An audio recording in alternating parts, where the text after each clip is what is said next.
I woke up with this rash, and then this appeared, and then this. And they hospitalized me and said, "You have to take prednisone."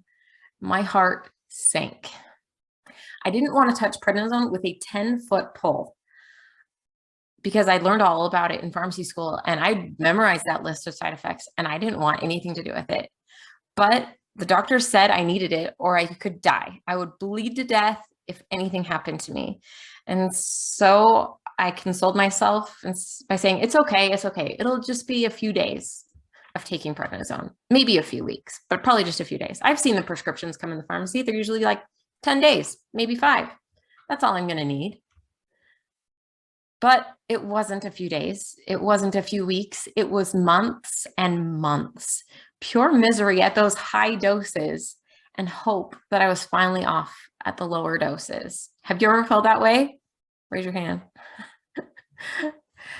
They'd increase the dose every time my blood test showed poor results.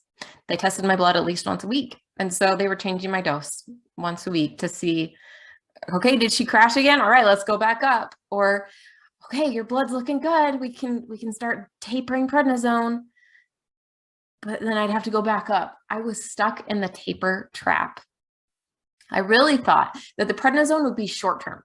And so I didn't need to worry about any long-term consequences. Then I realized that the 4 days had become 4 months and it could be 4 years or more. I stopped becoming passive about my treatment and became more active, researching like mad. Refusing treatments that I didn't fully see made the benefits outweigh the risks for me. People offered me all sorts of advice. They said, take bovine colostrum or get a high-dose vitamin C infusion. But I couldn't see any evidence or any reason that those would help. And they seemed like snake oil to me. I was terrified that one of them might even make my autoimmune condition worse. After 8 months on prednisone, I went to get my blood tested. And this is the picture of that day. I found out that I was bleeding internally again. And the doctor said, all right, we're going to have to put you on chemotherapy. And I said, no way, I don't want chemo. And they said, either that or we're going to take out your spleen. And I was adamantly not giving up an organ. That is not happening. I'm not letting you take an organ out of my body. And when I researched, I discovered that as many people die of having that organ removed as die of my condition. So like I'm exchanging my same death risk. No way. So instead of giving up an organ, I went on chemotherapy to try to overcome my autoimmune condition.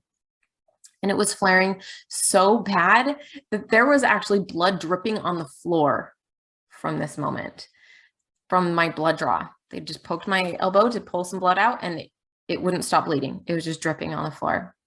And the thing is, I was taking high-dose prednisone along with chemo, and that combination made me have terrible insomnia.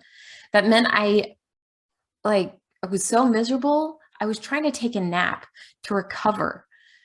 And I couldn't even have the energy to play with my children.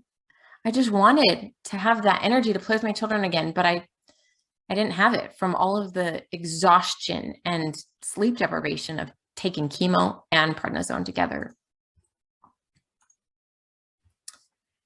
And I just really wanted to stop suffering side effects.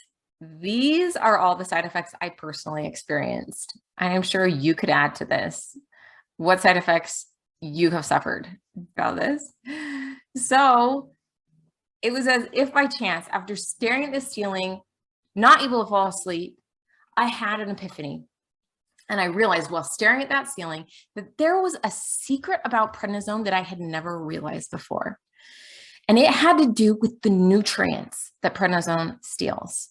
I didn't realize that there was a relationship between the nutrients prednisone steals and the side effects.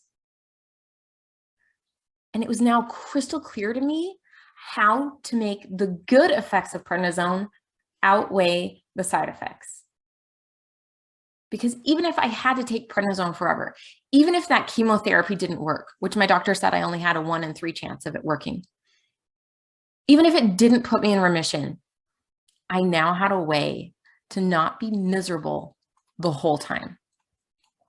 I also learned that you don't just have to suffer while on prednisone, that you need to give back the nutrients that prednisone steals instead.